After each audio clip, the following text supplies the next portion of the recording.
Do you think the others are making good progress? Hope it's all going smoothly. Oh, hey look! They made it back as well! Flint's! Llama! How did it all go? All is well, thank you. Nefer and Yehoda had to stay at the curatorium to wrap things up, so they won't be joining us for now. I ran into Miss Anefa and Miss Aino on the way back. Their work is still in progress, so I suspect they won't be back for a while either. You seem rather cheerful today, Mr. Flint's. I certainly am.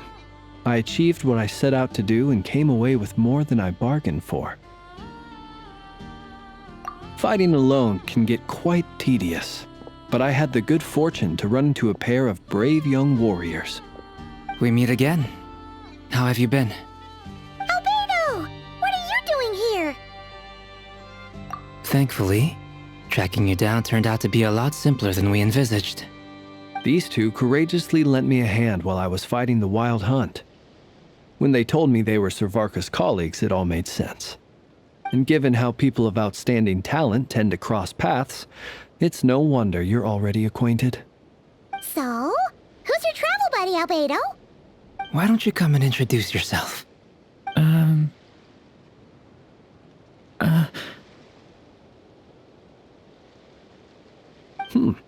A gentleman of few words, I see, and a rather stern countenance. I presumed you were acquainted with him. Is that not the case? It's nice to meet you. Again. We've technically met before.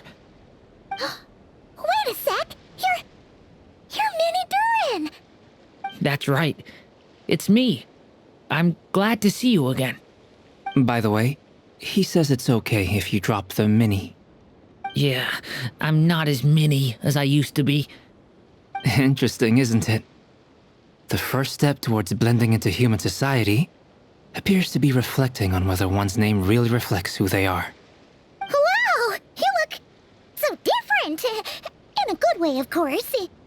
It's great to see you looking so healthy. Thank you, Paimon. And although you're as mini as ever, I understand that diminutives don't always convey endearment. I'll be sure to simply call you Paimon as a sign of my great respect for you.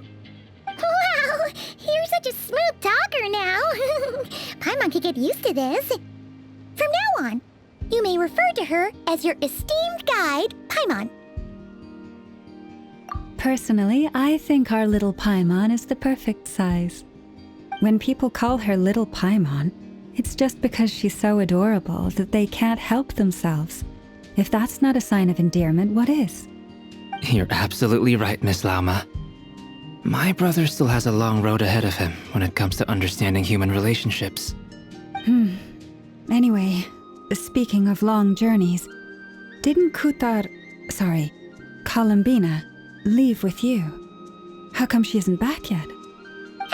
She's been catching up with old friends. Wouldn't be surprised if she stopped for a cup of tea or 10 on the way back. Uh-oh. People are talking about me. Hope it's nothing negative.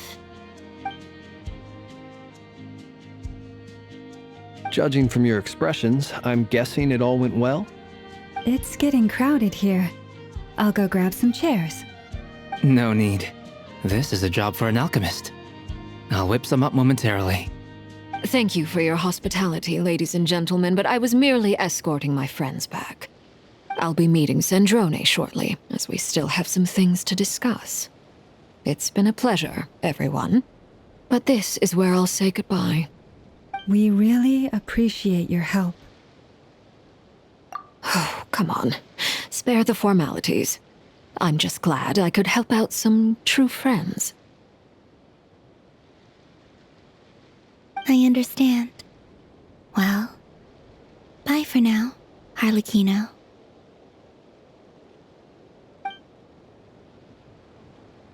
Oh, this place is hopping. It's probably a good thing one of us left. Otherwise, we might not fit all these people in. Are you saying we're about to run out of chairs? As a matter of fact, I am. Come on in and see for yourself.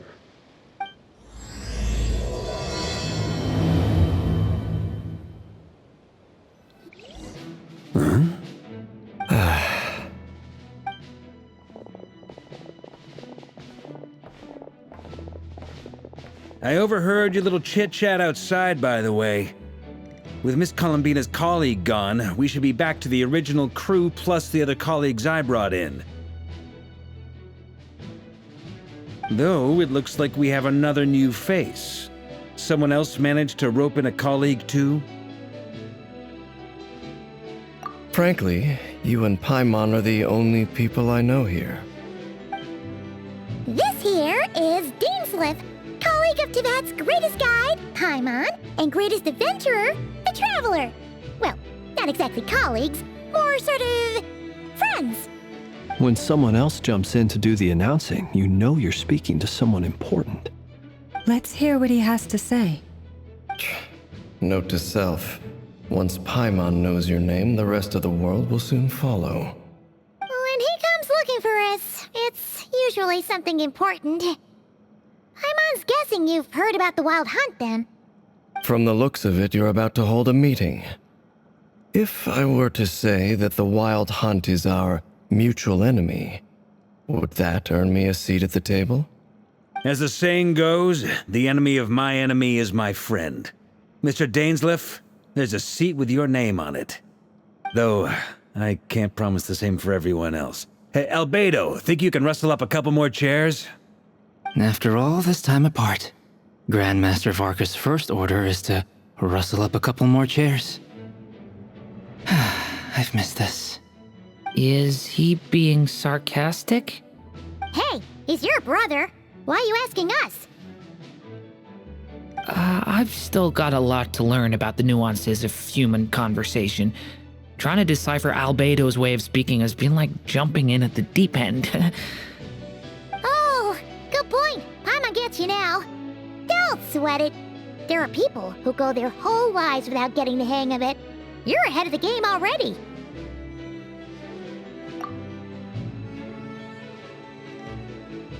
I wonder what's taking Nefer so long. Perhaps you should go and check in with her. If anyone can hurry her along, it's you. I just got back from the curatorium. Besides, aren't you curious to see what's taking her so long? Miss Nefer doesn't strike me as the type to share secrets. And since gathering intel is her specialty, I'm guessing she'd prefer to keep her methods confidential. Under such circumstances, would it not be tactless for me to impose? Oh, but it's fine for me to impose. What can I say? You have an unrivaled ability to garner people's affection, Miss Moonchanter. Besides, you have far more in common with her than I do. All right, then. Impressive. She barely fought back at all. I admire your powers of persuasion, my friend. As I'm sure Miss Lauma will realize soon enough, the trick in life is to always pitch in with other people's responsibilities so that you can be selective with your own. Another trick is to simply hide in the background. Spoken like a true sage. Anyway, looks like we've got some time to kill before the meeting. Let's take a little breather, folks. And feel free to chat amongst yourselves. We'll get down to business once the other two arrive.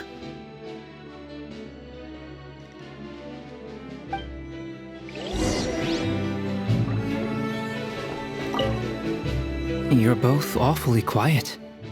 Why don't I start us off with an icebreaker? Much obliged. Have either of you ever had your portrait painted? If not, I'd be glad to help.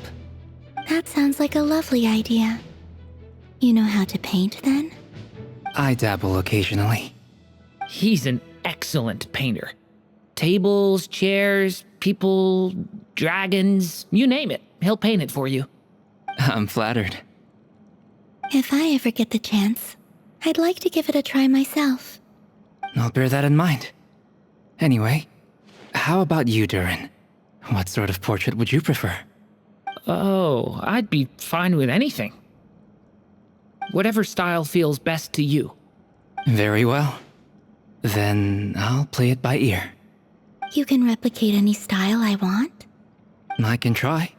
If you show me a sample, I'll do my best to match it. Thank you. In that case, I'll dig up some reference material for you.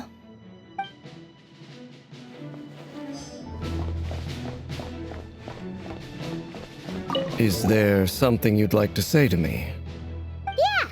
For starters, why'd you just show up here without even giving us a heads up? If you think back to our previous interactions, you may recall that that's hardly out of character for me. You do have a point there. Oh yeah! You'll need to find somewhere to stay the night too, right? Want to tag along with us? You never know. We might get a group discount. Sure, let's do that. Great! Paimon will handle it! And in return, we can get Dainslift to be our very own personal bodyguard. If that's what you had in mind, you should have said so sooner. I'd be happy to help. Oh, okay then. Paimon was only kidding, but good to know. Anyway, since we're all here together, we might as well watch each other's backs. That's just what friends do, right? Indeed. Thank you.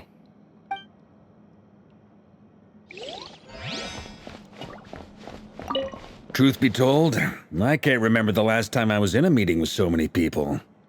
You're not alone there, my friend. The Lightkeepers also struggle to bring everyone together for a serious discussion. I don't doubt that. I've only ever met two Ratniki, one being you, and the other being that young guy, Itlua. Itlua is a good apple, I'll give him that. He's kind, honest, and regularly delivers supplies to my lighthouse. A true Ratnik to the core. In that sense, he puts me to shame. So you're what? A fake Ratnik? That's what it sounds like you're saying. But I get the feeling that's not quite what you meant.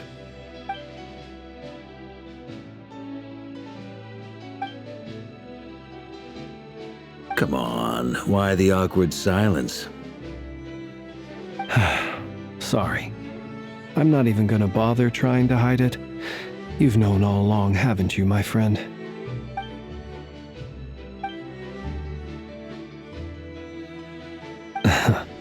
Now that was an awkward silence. Let's just keep this between ourselves. Probably best if Itlua doesn't know, huh? That goes without saying. Gotta be careful what you share with youngsters, after all. Anyone else in the know? Let me guess. The Traveler and Paimon? It's dangerous being too sharp for one's own good, you know. Then, in the name of the Animo Archon Barbados himself, I swear your secret's safe with me. When we went for drinks, you said that you and Barbados were practically best buds. In the light of that claim, do you really expect me to take your oath seriously? Of course. Just as long as you don't go spreading around the fact that I'm close with Barbados, all right? Fair enough, then. Nothing like a bit of mutual leverage to seal the bonds of friendship.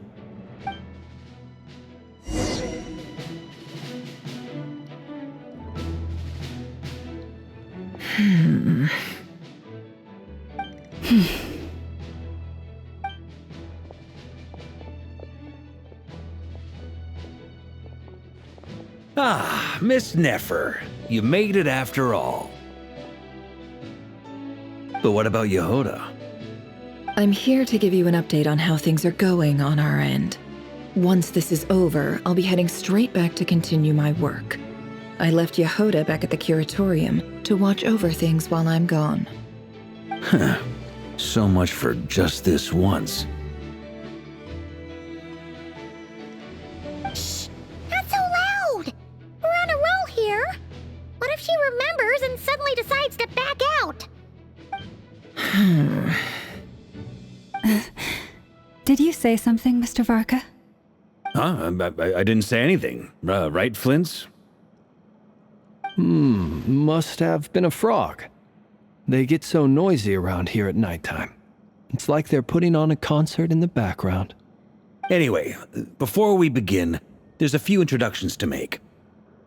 Let me start by saying that it's an honor to be speaking before so many distinguished colleagues and collaborators. First up, we have Miss Lauma.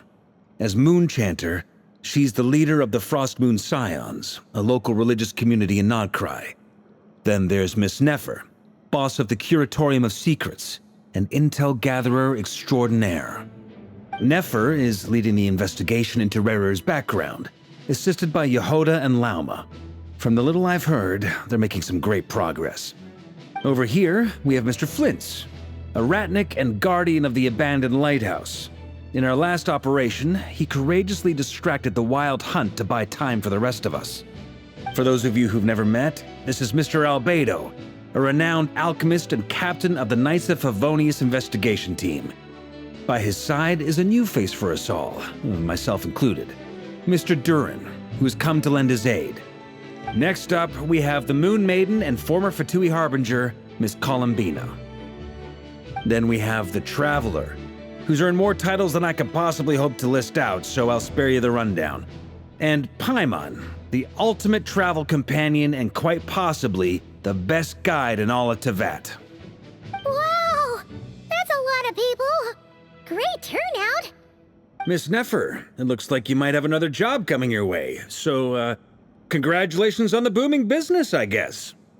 You think I haven't got enough on my hands as it is? Who's looking for me now? That would be me, Miss Nefer. I have a commission for you. And you are? Who I am doesn't matter right now. What does matter is that I'd like you to gather more intelligence about the Recher of Solnari. Well, it's not as if we never take on anonymous commissions, but in your case, I'll have to decline. I'm gonna take a wild guess and say your job's probably more hassle than it's worth. Something about you seems like bad news. It's my eyes, isn't it?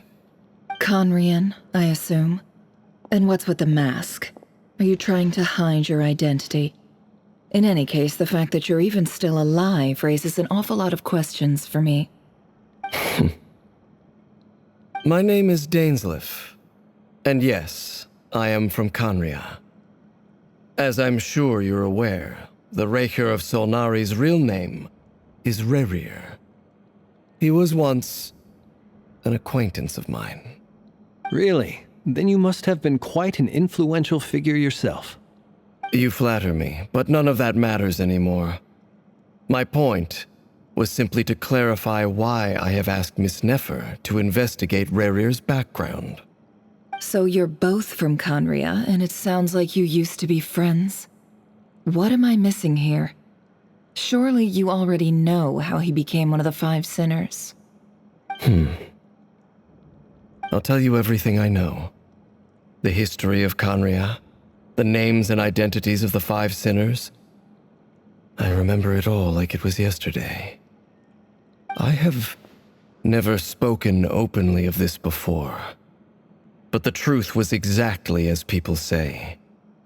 The Five Sinners were each driven by their own desires, and it was by playing upon these that the Abyss tempted them to their fall, tearing Conria apart in the process. The visionary, Vedifenir, who wished to foretell the future. The wise, Haroptatir, who sought limitless knowledge. Gold, Rhindaughter, who desired to create life. The foul, Surtologi, who pursued supreme strength. And last, but not least, Recher of Solnari, Rerir, Ravager of the Moon. Of the five, Rerir is the only one who remains a mystery to me. He never harbored grand ambitions, so what changed in the space of a single night? How did he come to fall like the others? In other words, you're saying that his change came as a shock to you, and you have no idea what actually happened? That's right. You mentioned how the Abyss tempted them, which led to their fall. But what did that look like in practice? And what other context can you give me about the events of that time? The more detail you can give me, the better. Strangely, now that it comes to it, I hardly know where to begin. The fateful night took place during the era of the Eclipse Dynasty. One day, my elder brother, the visionary, Vedifenir, was summoned to the palace by the Vinster King. only for the king to gouge out his eyes and cast him into the dungeons. When I came to hear of this, my fury knew no bounds. I gathered together every ally I thought I had, and together we set a night to storm the palace and free Ved. Centuries on, the memories of that night still haunt me like a never-ending nightmare. We broke through the palace gates, just like we had planned, each striking towards our separate targets. But then, I was betrayed. Even Vedafenir, the very person I had come to rescue, abandoned me and partook of the Abyss's power. So, it's personal after all. Then tell me, Mr. Dainsleif, what price are you willing to pay? You, of all people, must know that nothing comes for free. I cannot say what price would be worthy of such a commission. But know this. Rerir was not always a madman. Believe it or not, there was a time when he was just an ordinary man, working for the Conrian Intelligence Service. Uncovering the truth of Rerir's past is the only way to unravel this mystery. But before you decide if you will accept my commission, I will tell you more about him. Enough, I hope, to help you plan your next move. Sounds pretty good to me. Feels like we just flagged down a random passerby, only to discover he's actually a master strategist who has a score to settle with our enemy. Can I borrow your halo? It could be useful in the lighthouse. Hey, enough with the wisecracks! Besides, isn't that lamp of yours bright enough already? Relax. It was meant to be a compliment. If that was a little over the top for your liking, I'll make sure to tone it down next time. I'll give your proposal some serious thought, Mr. Dainsleif. Let's speak in private once the meeting is over. Before that, there's a few things I'd like to share.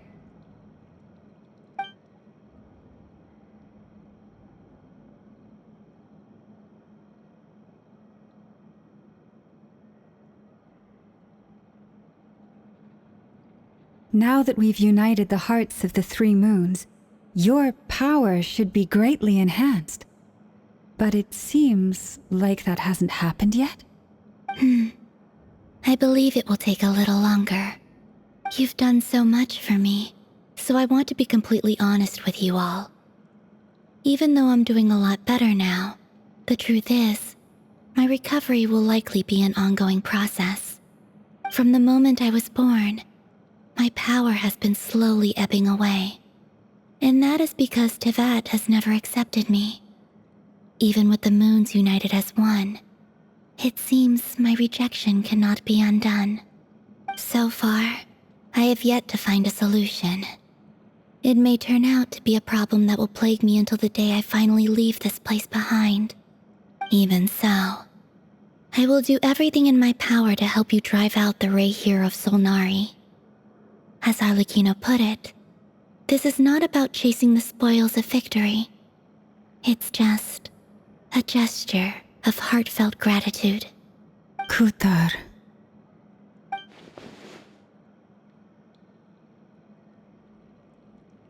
Defeating the Rei here of Solnari will be no easy task.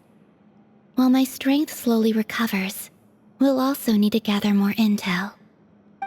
Naturally. We should take all the help we can get if we hope to defeat him.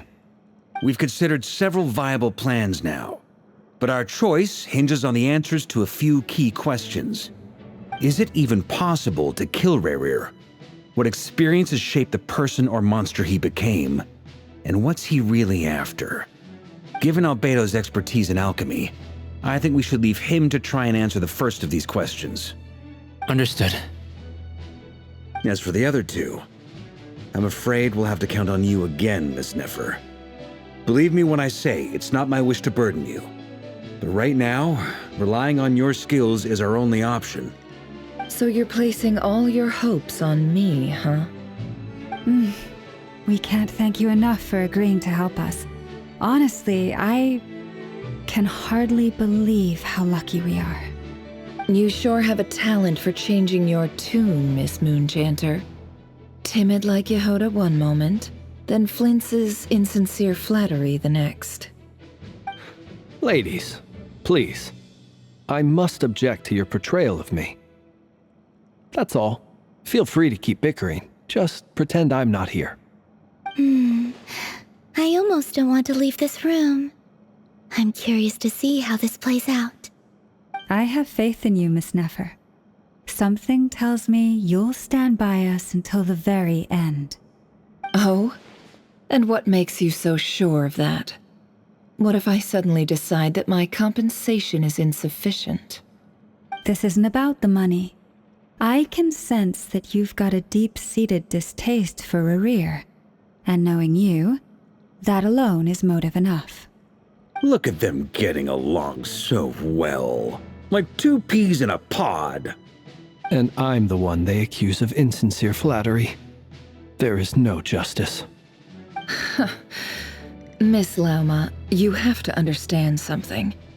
Unlike you, I don't actually enjoy having everyone's hopes on my shoulders. Is that right? Well, maybe the fact that I'm willing to put my hopes in other people says more about me than you. But the fact is, I also trust you. And that's because I know that you're someone we can count on. Anyway, we've got our plan, so let's get moving. Mr. Dainsleif, let's talk. And Traveler, once we're finished, if you've nothing else planned, I'd like you to come with me. This whole experience is teaching me a lot. For instance, I now know that when other issues come up in the future, I'll have far more luck getting Lauma to convince Miss Nefer than trying to do it myself. Hate to say it, friend, but that's one of the funniest things I've heard in a while. Why? You think I've got it wrong? Quite the opposite. But what makes it so hilarious is how long it's taken you to realize.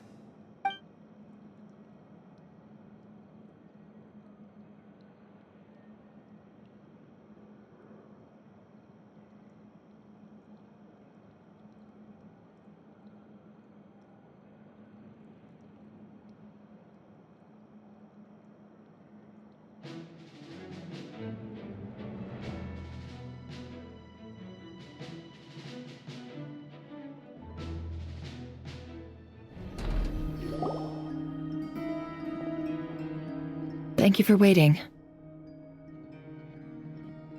It's okay. We actually used the time to help Dainsleif get a room at the hotel. That's very considerate of you. Now, I trust you share my curiosity about Rerir's past, and you seem fairly familiar with Mr. Dainsleif already. We spoke at some length after the meeting. He was the one who suggested I should invite you to join this operation. He feels confident that these secrets will be safe with you. Dane has a lot of faith in us, that's for sure. Likewise. I appreciate that you got right on board without interrogating me about why I invited you. It shows that you trust me to explain everything in due course. That's because we know what you're capable of. We appreciate you too, Nefer. You might have been forced to help in the beginning, but this time, it was your choice.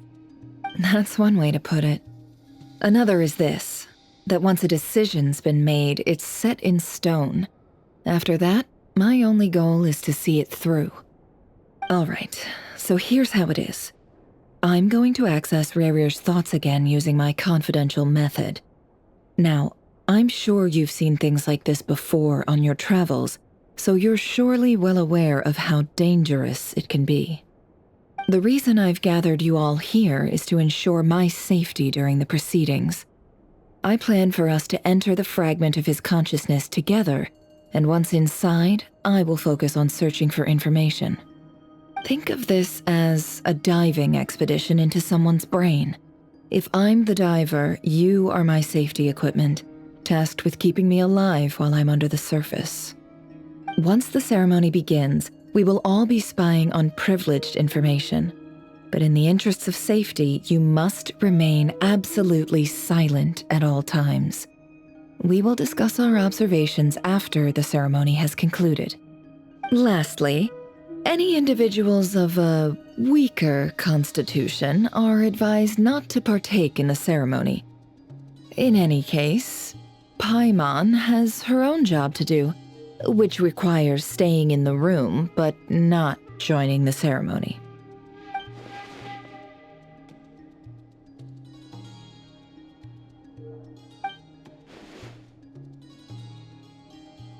Well, good luck, everyone! Sounds like all Paimon can do is cross her fingers and root for you guys. There's a little more to it than that. I was being serious when I said you have a job to do. While the rest of us are inside Rerir's mind, it's imperative that we have a team member on the outside. In the event that something goes wrong, you will be our first responder. I don't anticipate any issues, but the extra level of safety will be greatly appreciated. I second that. This is a dangerous operation here, and you're our whole rescue team.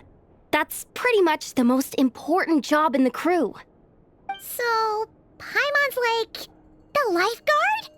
Yeah, that makes sense. All right, got it. Good. Please, take a seat. We'll get started momentarily.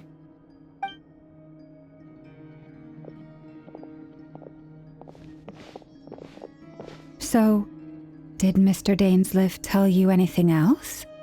He told me that he believes Rerir kept some big secrets in his life.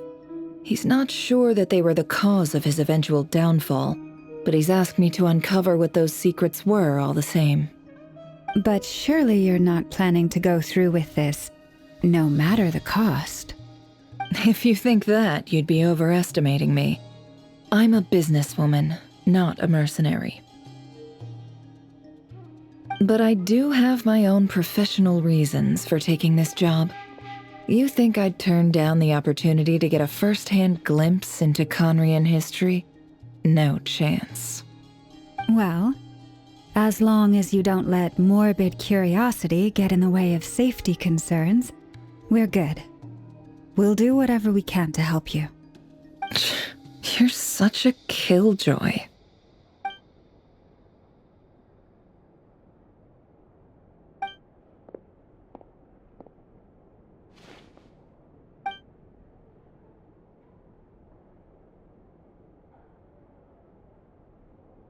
All right, I'm good to go. All set over here, too. Promise, Paimon, you'll be extra careful. All right. Let your whole body relax. We're about to begin. Close your eyes.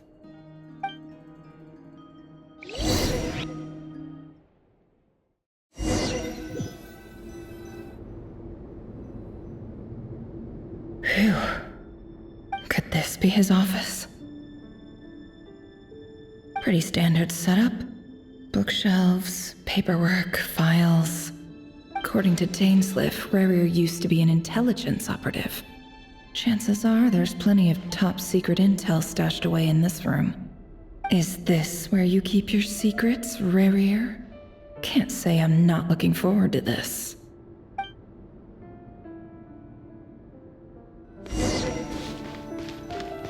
He looks even gloomier than last time. I wonder what's changed.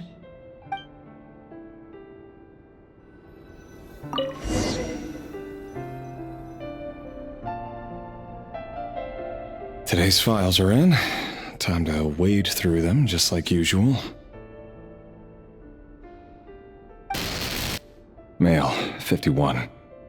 Occupation, cook. Confirmed Crimson Moon descendant. Has maintained frequent contact with other descendants over the past year.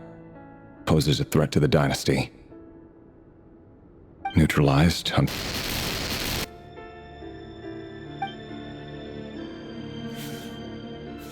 This one should be archived under purged targets.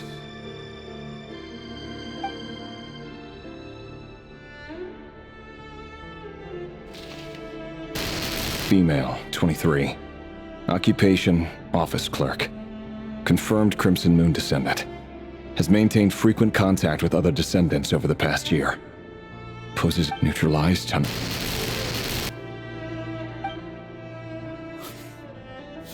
Another one for purged targets. Sounds like she was that other man's daughter. Never mind. What's it got to do with me?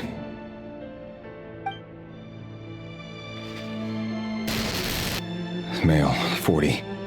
Occupation, teacher. Confirmed Crimson Moon descendant. Has been observed making contact with other descendants during the past year. Poses a threat to the dynasty. Neutralized on... Just another nobody for the archive. Come to think of it, I remember surveilling this man. A case like his never would have been considered a priority in the past. Huh. He barely even interacted with other Crimson Moon descendants.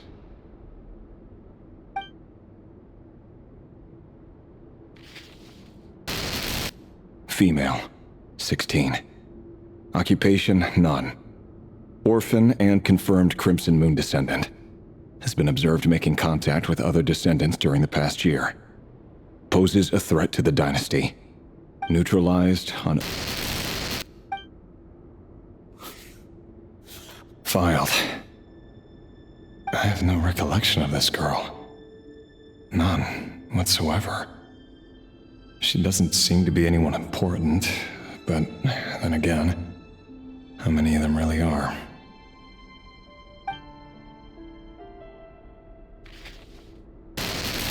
Female, 13. Occupation, none. Orphan and confirmed Crimson Moon descendant. Has been observed making contact with other descendants during the past year. Poses a threat to the dynasty. Neutralized on... Filed.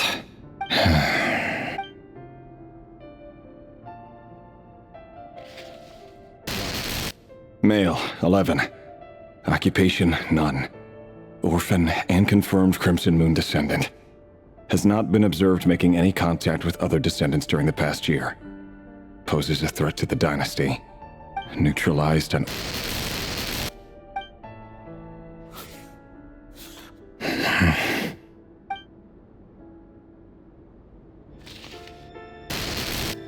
Male, 6. Occupation, none. Orphan and confirmed Crimson Moon descendant. Poses a threat to the dynasty.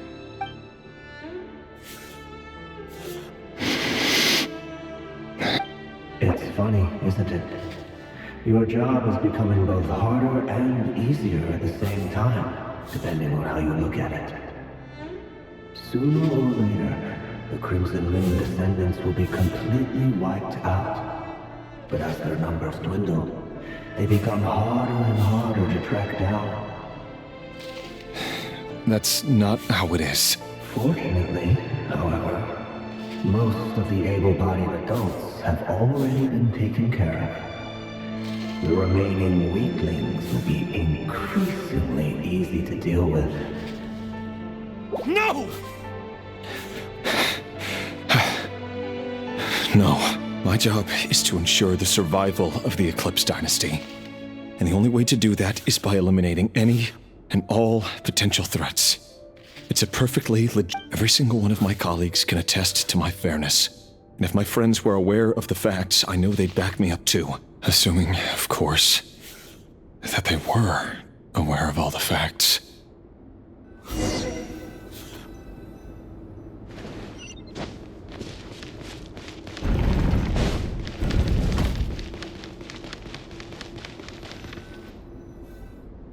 Mr. Vedifalnir, it's been quite some time since we last met. Reri, I trust you're here because you have something important to discuss. Forgive me. I wasn't tuning out, it's just, I noticed you didn't even phrase that as a question. As if you knew I was coming. Tell me, does someone in your position ever feel the need to ask questions at all? It is indeed within my power to foresee certain things. Things like your arrival. I was just thinking, It won't be long before I'll be inviting both you and Dane to my wedding. That isn't a lie, but nor is it a fact as such. It's a wish, isn't it? No fooling a prophet, is there? Ever since that day we met for drinks, I knew it was only a matter of time before you came looking for me. Does it feel good? Knowing how the future will unfold. I'm afraid the notions of good and bad fail to capture the complexity of what such a power entails. Once you've seen what will come to pass, it can be all too easy to succumb to fear and melancholy. Unless, of course, you learn to abandon these feelings.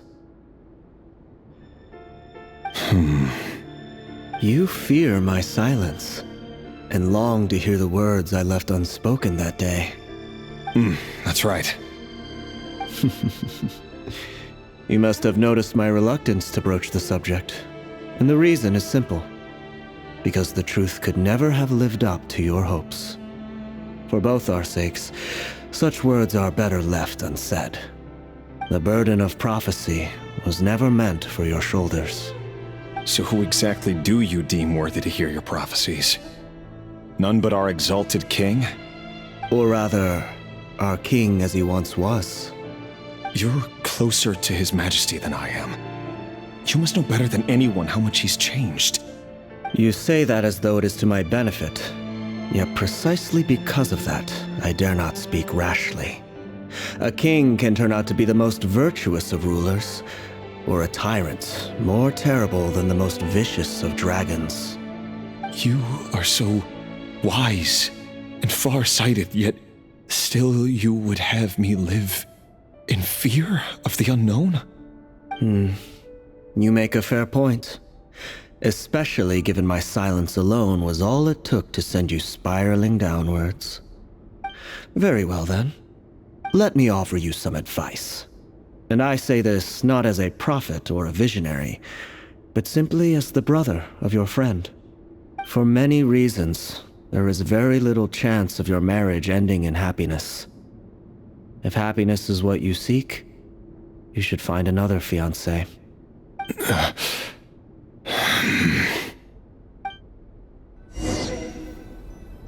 Hold on.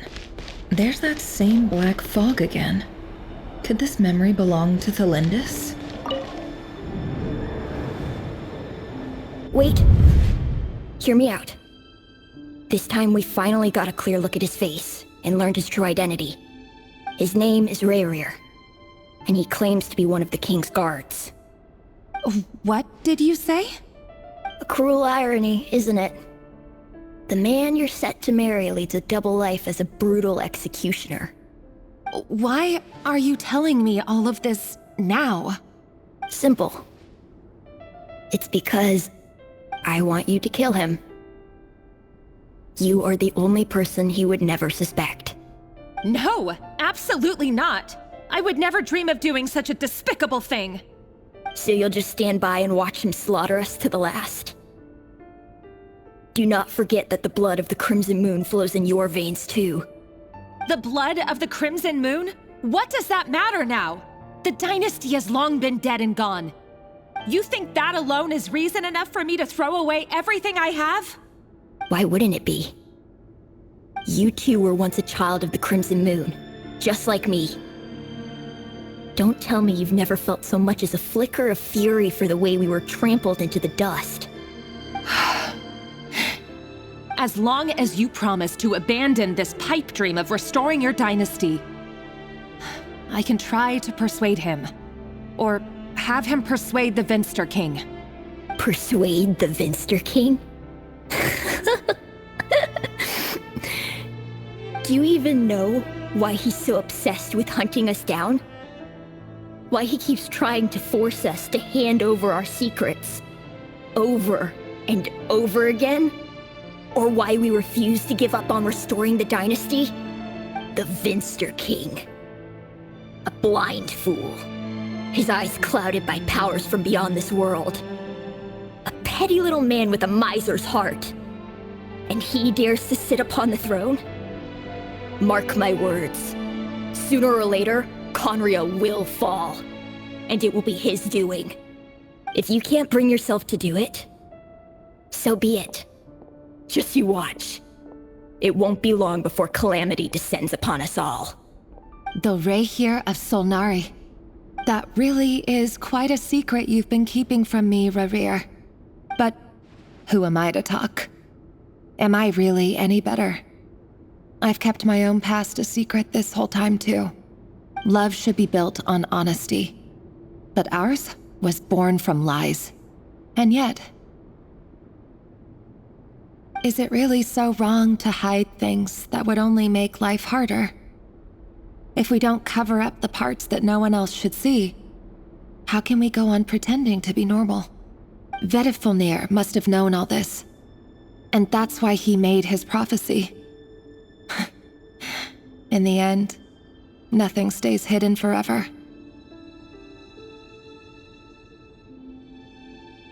But I won't just sit by and watch this disaster unfold. I'll do everything in my power to protect what I cannot afford to lose, no matter who I have to face.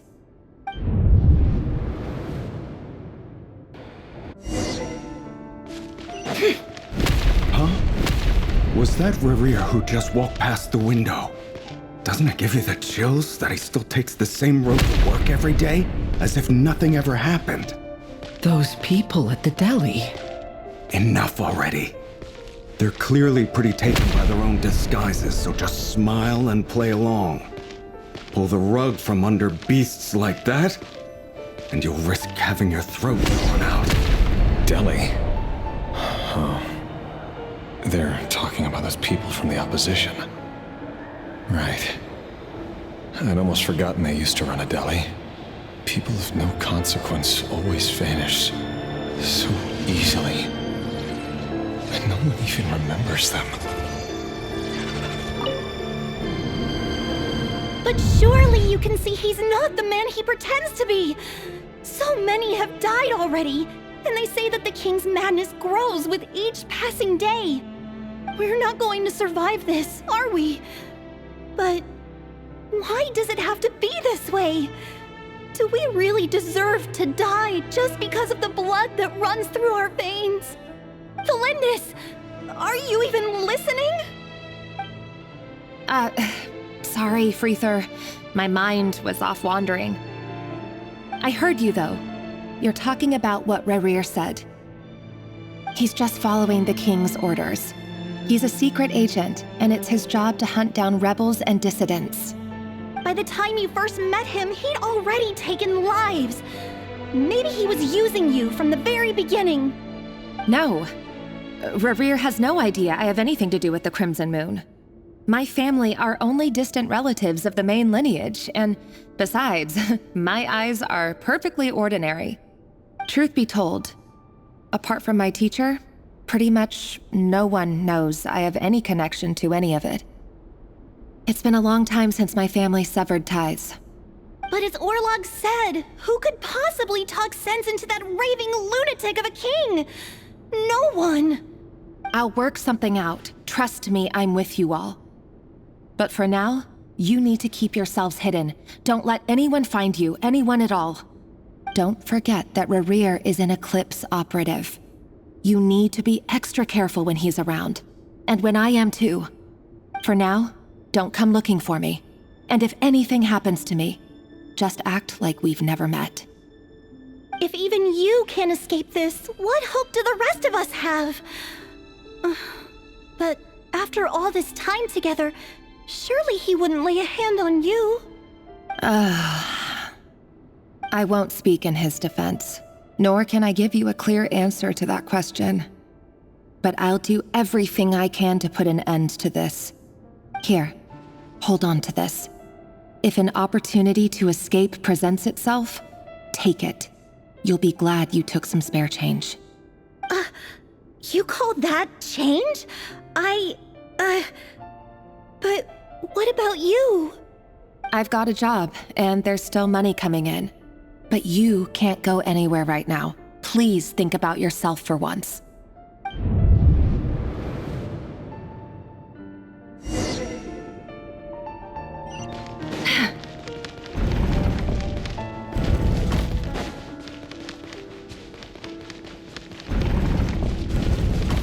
Another day, another round of assassination training. Training ground is just beyond this hidden passageway. When you kill a person, doesn't it bother you to end up covered in their blood? Why would it? Aren't we all just walking blood bags? But not everyone is accustomed to hunting down others like prey. You've been a hunter for so long now, you seem to have forgotten that most people don't just go around killing one another. Leave me alone.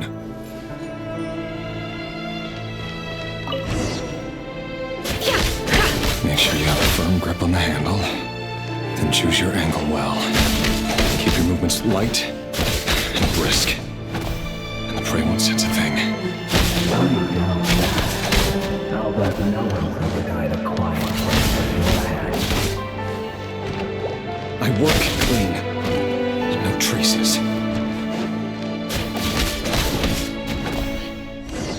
That doesn't open the door. The king just happens to be right now. What if someday he doesn't? That won't happen. He's changed. Ever since he fell under the spell of that hour. In the beginning, he only had you take out a handful of it. Now, The ones who did it have always been guilty. I've carried out my work flawlessly.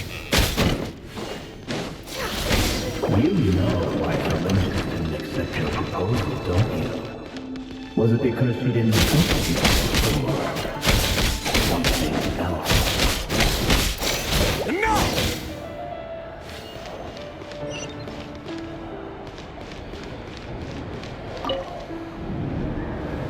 Delindis, do you still remember Orlog? Orlog. The boy who was pretending to sell flowers. You spoke for quite a while, didn't you? Yes, we did. What about him? He was arrested 2 days ago. Chances are he's already dead. He... I just don't get it! After everything he's done, why do you still stand by him? Or does it mean nothing to you that people keep dying? No, that's not... Just hear me out. I need to go now, Thelindis. They're looking for us. You take care too. If you ever need a place to hide, come find us.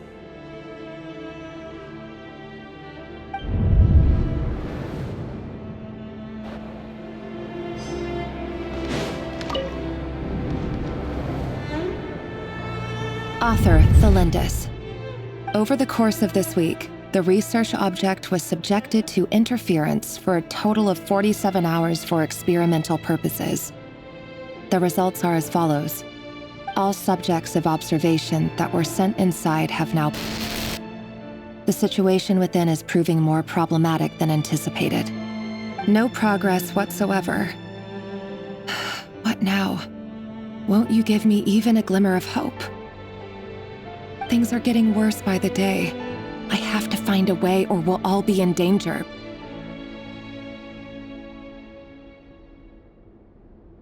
But I... If all this research comes to nothing, what then? Sooner or later, it'll be my neck on the line. But could he really bring himself to kill me? No. Surely he wouldn't have the heart.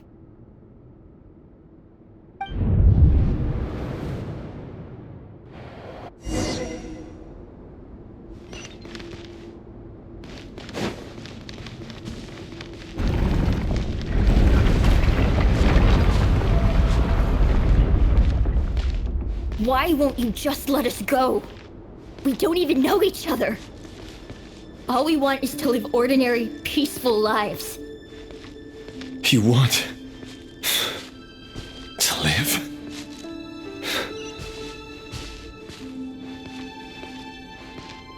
Yes. I just want to go on living. that really such an unforgivable crime?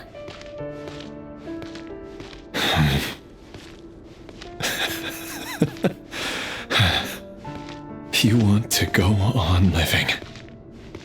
I want to keep living too. To keep living forever. That's why I have no choice but to continue on the path I'm on. If only some savior would suddenly swoop down and change the way the world is. Too bad that's not going to happen. Imagine that. If there really were such a person, you and I wouldn't be standing here like this, would we?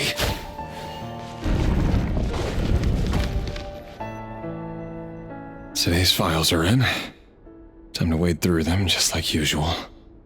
No, I don't get tired of it. It's my job. And not only am I lucky to have it, I'm good at it too.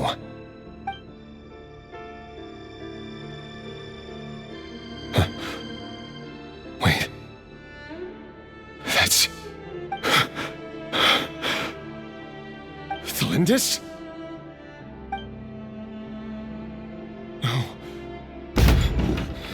No. No! Why? But you bear no mark of the Crimson Moon. How could you possibly have anything to do with them? It cannot be! A diluted bloodline. Carefully concealed. I see it now. You've been living in the shadows just like me. What a fool I've been. Numbing myself with talk of justice. Even imagining my friends would back me up. But in the end, Irminsul. Finster King! How far are you going to take this? From the direct bloodline to secondary offshoots? And then what? Today it's the descendants of the Crimson Moon. Who will it be tomorrow? Will you not rest until everyone down here is dead? No.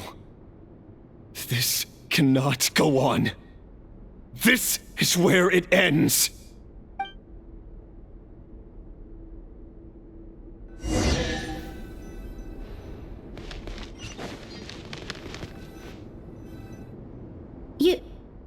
You're really letting me go? I am. As long as you can guarantee that no one will find you. Don't worry, I'll be extra careful. No one will know I was here. But what about you? Me? If you let me go, you won't be able to complete your mission, will you? Good point. In that case, maybe you should stay. No, please! I just want to see the outside world again. To... Go on living? Yes. I know you're a man of your word. So please, just let me go. If I let you leave, what will become of me? Just kidding. Go, now. But remember, don't let anyone know you were caught. We'll be seeing each other again very soon if you do. Even shadows in the dark must live by a code. But you can't save everyone. You've been whispering in my ear for days now, Vedifilnir. What are you trying to do? Break me down? I only say this because you long for an answer to your problems. Let her go, Rerir, or you risk losing everything. I will not abandon Thalindis. Then you'll need a little more vigilance and a lot more power. The world is changing, Rerir. Keep your eyes peeled for your moment of opportunity. That voice used to be so unclear. But now I know exactly whose it is. It's Vedifilnir. He won't tell me how to actually resolve any of this, but he keeps trying to manipulate me like a puppet. What's his game here? Tell me then. What will this moment of opportunity look like? And no answer. He's like a ghost. Always disturbing me when I'm on edge, but never answering when I need him most. So, the Eclipse Dynasty was purging, well, massacring the descendants of the Crimson Moon. And it seems like it was all connected to the Vinster King's research. The King's obsession with abyssal power left the future of Conria hanging in the balance. No wonder every aspect of Rerir's life was so unstable. And it looks like this Thelindis, Rerir's would-be fiancé, herself belonged to a sub-branch of the Crimson Moon Dynasty's descendants. It almost defies belief that a couple like them could hide the truth from each other for so long. If the Vinster King hadn't intervened in such a drastic way, they might have gone on deceiving each other for the rest of their lives. And why does Vedderfanir, Daneslif's older brother, keep talking in Rerir's head? This guy kept more secrets than I ever imagined. The human mind is like a vast desert of shifting sands. When you follow the flow of someone's memories, you only ever see the parts they're willing to let surface. Time for something a bit more creative. We've been inside Rerir's mind this whole time, building up a picture of his psyche. There's already enough clues on the board to start reading between the lines and mapping out the rest. Now, we can finally begin to put the pieces together. Sure, it'll only be a reconstruction, part simulation, part reasoning, but it's usually pretty accurate. Once we've built up a cognitive profile, we just need to cross-check the logic behind his actions. And then we'll be able to take a sneak peek at whatever it is that Rerir has really been hiding.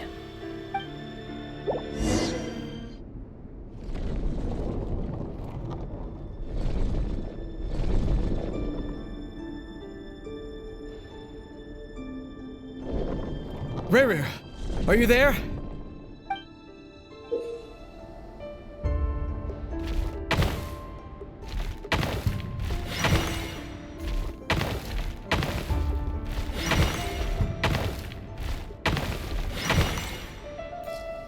Hey, Rerir! Come out, it's urgent! Dane? What's wrong? Quick, come with me.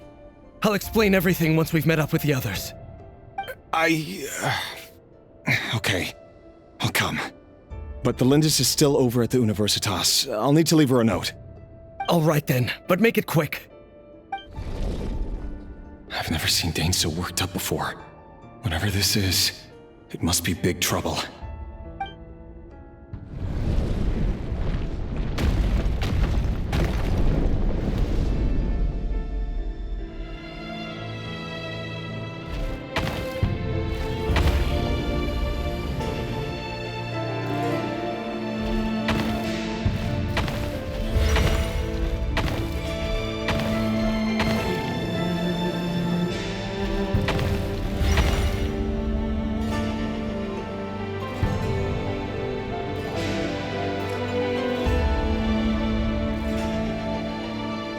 Well, this is a nice change, meeting you all at this hour. When men and women of ambition can speak face to face in broad daylight, I say that's a big step forward for our dear Conria. Don't be ridiculous. We do not fear the day. Why would we seek refuge in the night? You might ask your blade that same question. I'm told it prefers the cover of darkness. The word on the street is that Sertologi only strikes when he has an unfair advantage. But that is patently false. I see you're missing an arm and a leg. Surely only a fair fight could explain that. If this is your way of offering me replacement limbs, believe me, I'll take them. Oh, we can certainly discuss that. With bioalchemy, anything is possible. Assuming I have your full support in my research. Lunatic. Roptatir, what brings you here? Why, Daneslif, of course. He invited me. Please, cast aside your apprehensions, Miss Rhindaughter. Whatever the rumors may say, I am but a humble servant of the king, and I can assure you he affords me no greater convenience than he does you. Well, the Universitas Magistrorum won't stop fawning over you. So at least some of the rumors must be true. You're clearly doing well for yourself, so drop the humble servant act. It endears you to no one. You're president of the Universitas Magistrorum, the chief royal mage known as the Wise by royal appointment, and by far the most favored among the 4 pillars of Conria. Vice President Veet doesn't even try to hide his envy when he sees you. My success is the product of hard work and good luck. It's as simple as that. Were the king not such an extremist, I hardly think I would have received a senior post at my age. Of course, no job is without its gripes. Serving a king like ours can be a challenging task, as I'm sure you can imagine. And as for Eftervit, in missing out on the presidency, he's dodged a mountain of stress. Like everything else in life, it comes with pros and cons. You're all here. I apologize for the short notice, but it was an emergency.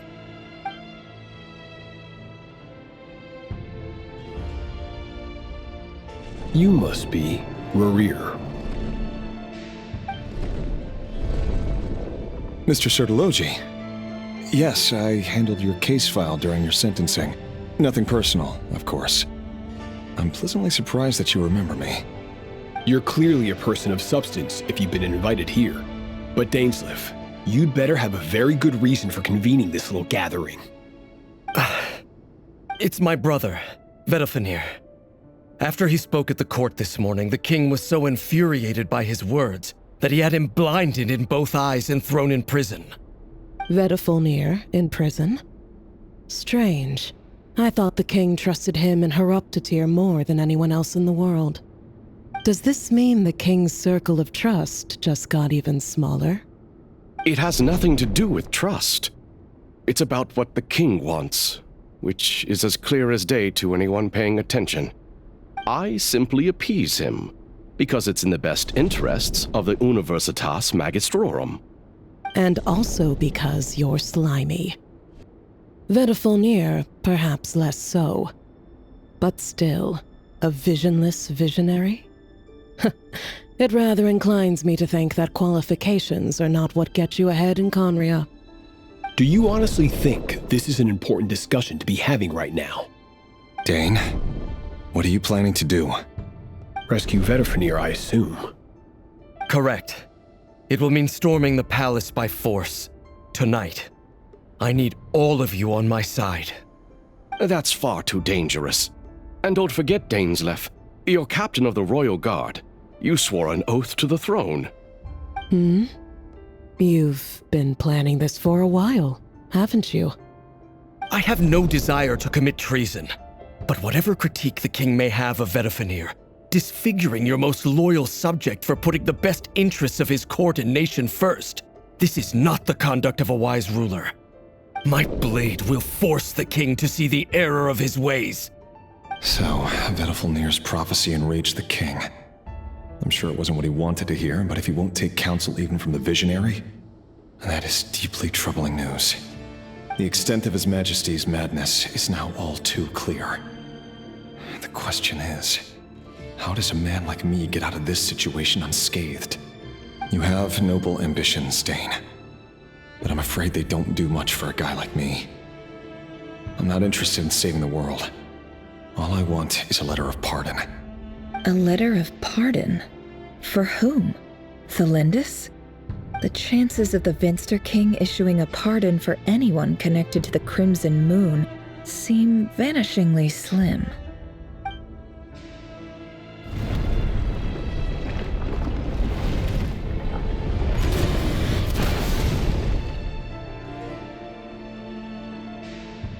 This black fog over the board must have some connection to Thelindis. But why is it taking this form? Does it have something to do with Rerir's past? Another mystery I'll need to unravel.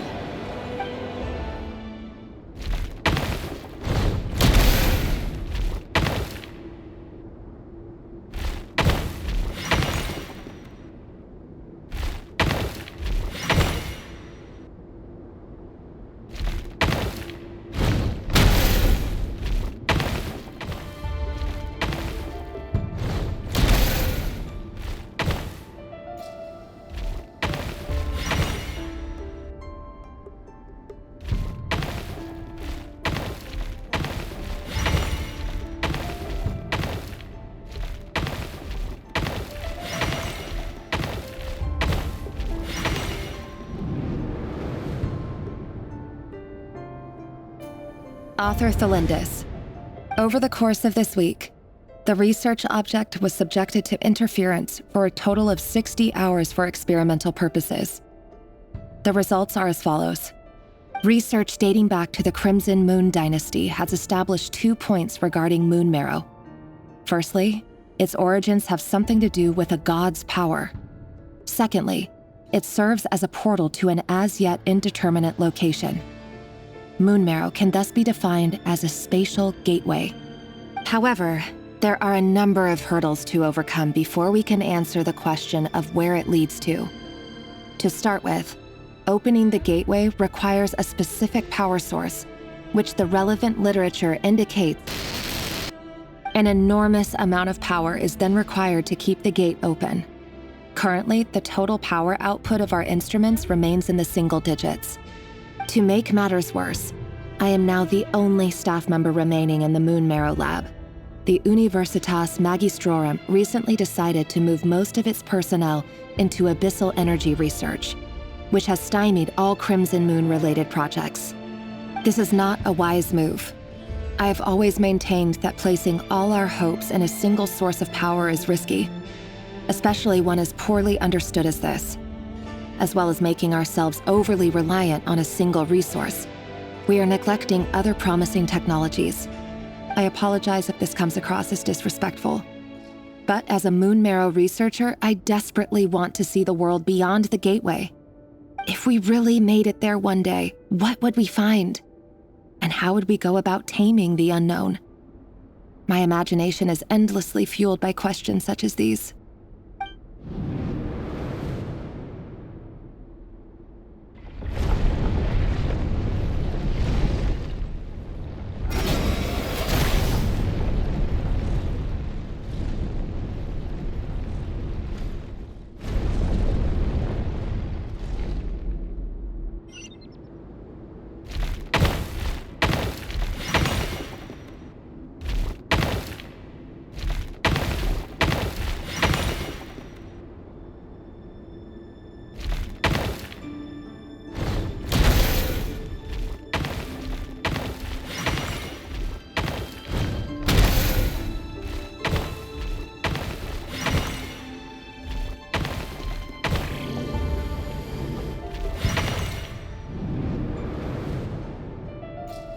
This is for you.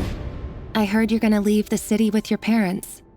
Thelindis, did you hear about what happened? I've heard nothing. Riri got back very late last Friday, and he was acting a little unusual, but he slept pretty well, so I'm guessing whatever he did was a good deed.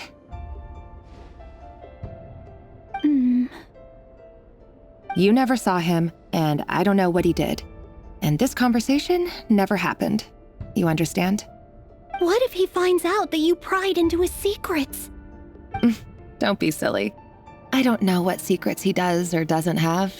All I know is he's just a normal guy who happens to run some errands for the king. Are you scared of him? I don't know.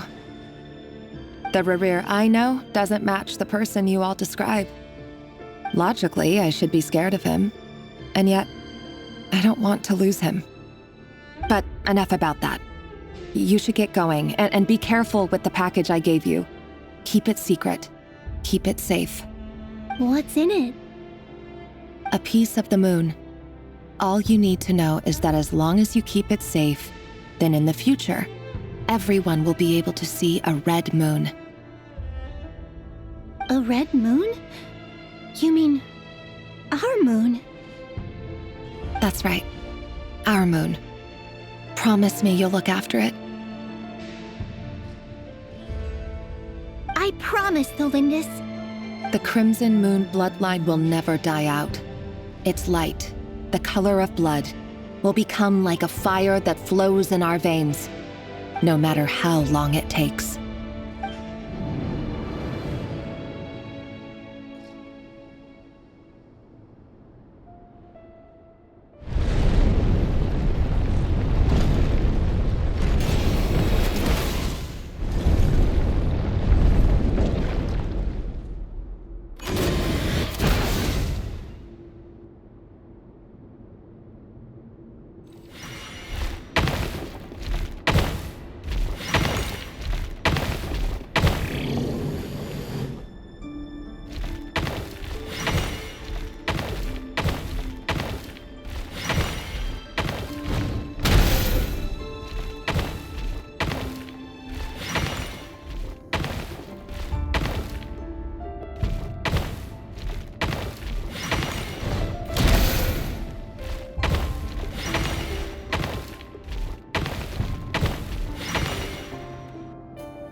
Hurry, everyone, and stick to the plan.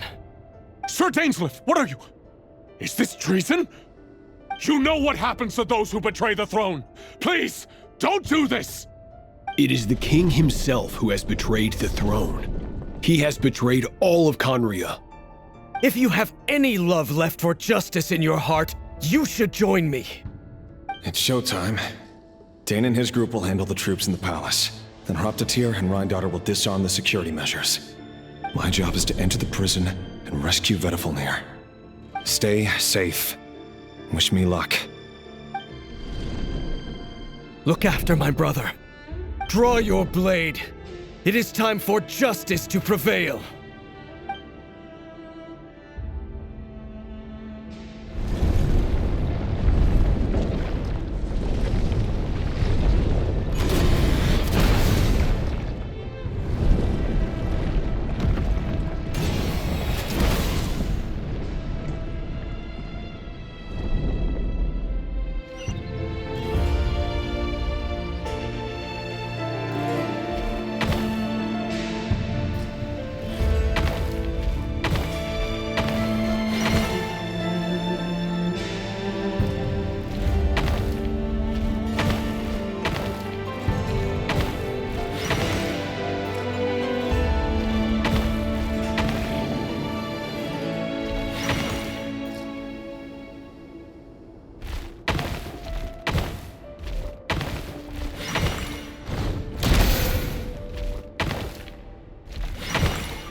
This place is filthy. And the smell is abominable. Clearly, the king doesn't allow his prisoners a single shred of dignity. This is dire. Found you. Hello, Mr. Vedifalnir. It's you. Surprised? Oh, wait. I guess surprise isn't an emotion that prophets feel very often. I certainly felt some surprise in the moment when I was blinded. Surprise at the king's sheer ignorance. Surprise at just how unfairly this world responds to words of earnest remonstration. I'm curious. What did you prophesize this time? It wasn't a prophecy. It was a word of warning. Someone had to say it. The king has forsaken all reason in pursuit of his obsessions. I simply told him that if he continues on this path, Conria will surely fall. But he didn't listen. Worse still, he stabbed you in both eyes and locked you away. Dane asked for my help. The court is in complete chaos now, but I'm sure you predicted that. Everything is transpiring as I foresaw, yet I am powerless to change it. Fate is an immutable force. I can but lament as the inevitable unfolds. I do wonder whether giving a man the power to see the future is nothing more for him than slowly crush his spirit. Forgive my curtness, Vedifalnir, but the king did not suddenly turn on you today. His suspicions have been brewing for a long time. You can't have wisdom beyond the reach of your fellow man without attracting his fear and suspicion. There are things the king does not want to see. So, he doesn't want you having visions of them either. He blinded you because he thought this would make the visions stop. He wasn't entirely wrong. I did indeed lose my power to see the future. Right up until... Until what? Just now. I believe I saw something new. Well, tonight could go a lot of different ways. 5 of us banded together to storm the palace, also we could rescue you. This will go down as the most tumultuous day in Conrian history. I sense hatred in you, but also hope. A desperate hope that with the tyrant deposed, that will be the end of the story. But this is not the end. It is the beginning of a new chapter in a whole new story. There are many men of honor and courage in this world, Reri. But you are not one of them. You're not here for justice, are you? You're here for yourself. Is that a dagger? Interesting.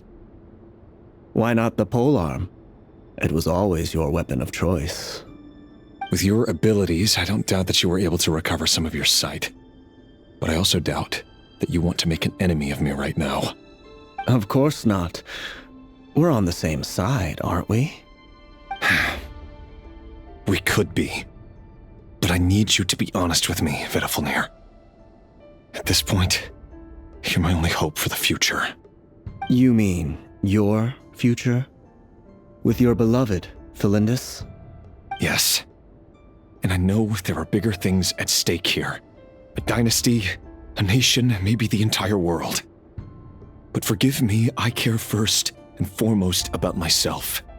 I can't abandon the one I love to save myself. I just can't do it. But you see a broader picture of the future than I. You see the solutions to the biggest problems of our age. So tell me, what is my solution? What's the answer? In matters of fate, answers are either right or wrong. What will be and what will not. Maybe you are willing to pay a certain price in the pursuit of happiness, but unfortunately, fate does not negotiate. That is the cruelest thing about fate. It is unmoved by your sacrifices. That can't be true. I know it's your voice that I keep hearing in my head, urging me to see how the world is changing, to seek more power, so I can protect the things I love. You show me disaster, but you won't show me how to avoid it? Why? Why are you doing all this? My voice. In your head.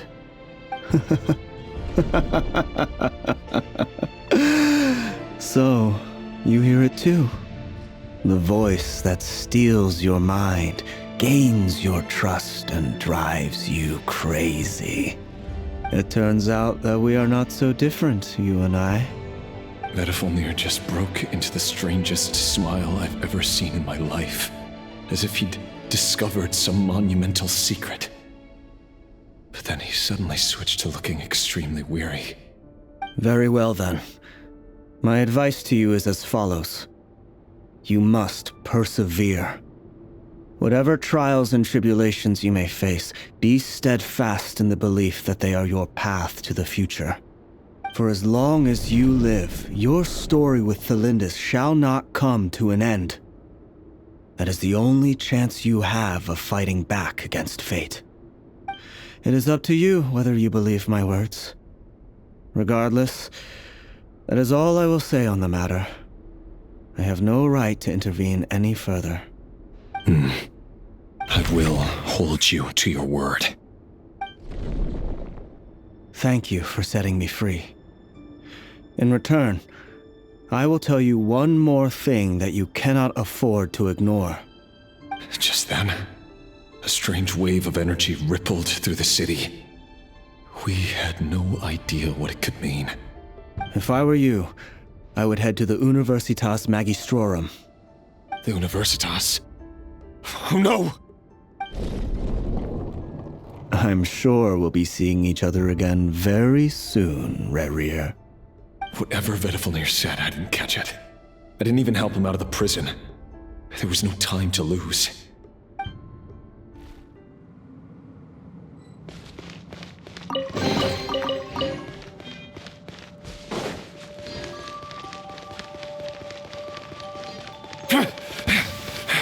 Monsters? Is this Rhindaughter's doing? The Universitas Magistrorum. Out of my way!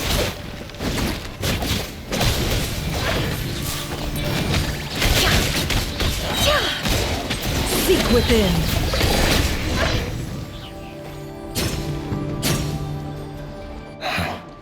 The Universitas. That reminds me of a rumor I once heard.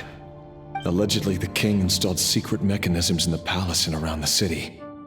No one knows where they are or what kind of power they hold. But if they were ever gonna activate, it would probably be on a night like tonight. Help! Help! Hold on! Don't let them anywhere near you! Save me! I can't! Ah! That sounded like an explosion. So, the rumor is true? The king really went through with it? What other means does the king have at his disposal? They must run on power from the Abyss. And given it's a major center of Abyss research, anyone over at the Universitas will be in grave danger. I have to hurry!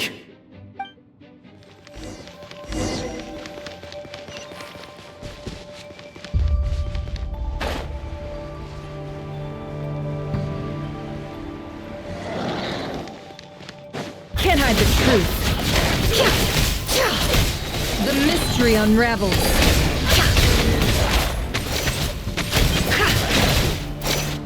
It all adds up.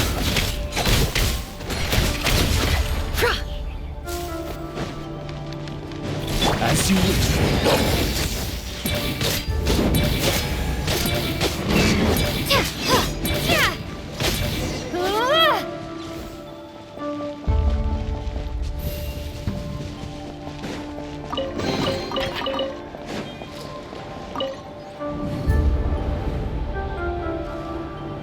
Monsters! At the Universitas Magistrorum? Why now? Oh no! They're coming! It's no use. The table won't hold out much longer. The weapons. Where are the weapons? Of course. All the lab equipment was upgraded after the inspection last week, but the new weapons haven't been allocated yet. I'm done for. Is anyone there? I need help! Ah!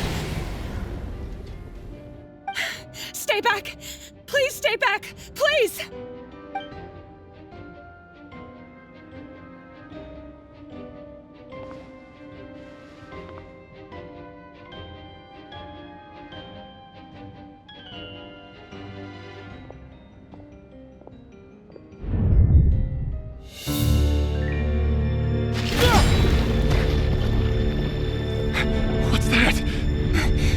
Rerir! So the rumors about your work are true. What? No! Listen, something happened at the palace tonight. We have to leave! You don't need to lie to me anymore. What do you mean? I know why you're worried, and I will respect the decision you've made. But it's okay, because I found a solution. I know how to end all this. You can have it back. The normal life you so desire. But until then, I'm afraid our wedding will have to wait. Cylindus? No, don't do it! Cylindus! Cylindus!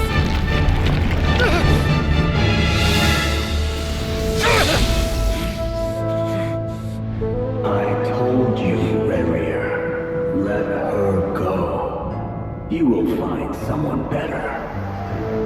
No! No, I won't do it! I have to save her! By what means exactly?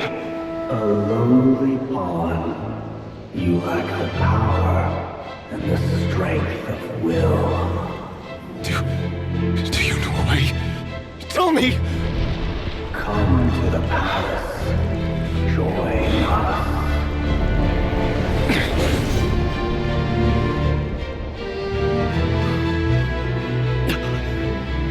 Rerir, thank goodness we... Step forth and take your share. You made it. Not you too.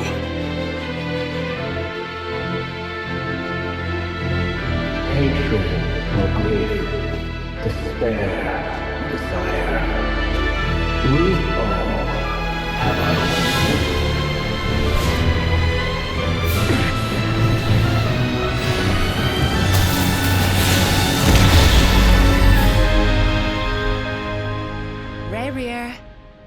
Reri. Flinders? Were you daydreaming?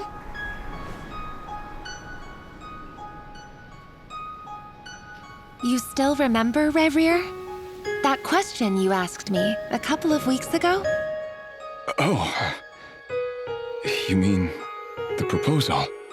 Yeah. I'm wondering, where do you think would be a good place to discuss it? Maybe in the garden? Or were you thinking a fancy restaurant? It's your choice.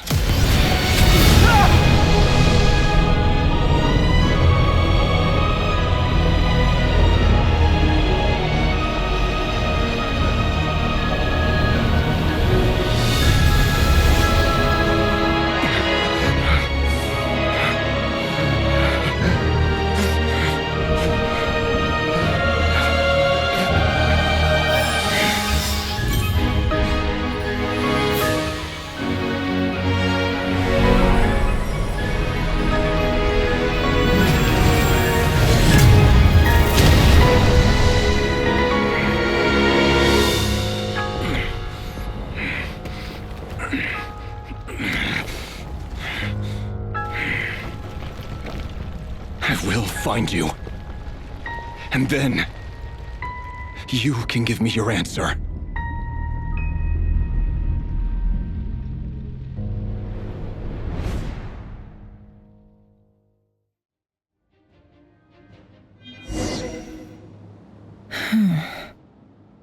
So that's how the Raker of Solnari was born. A monster created by circumstance is a monster all the same. Viewing other people's thoughts for too long can get uncomfortable. Right now, I'm feeling a strong sense of loathing. In a nutshell, the story of Conria is what happens when the truth falls by the wayside. Everyone tells little white lies, and before long, you have a huge pack of lies that destroys everything. Whew. Time to get back. His past is filled with sorrow, but the tale of any fallen civilization is one of endless tragedy. Cruel as it may be, that was Conria's fate.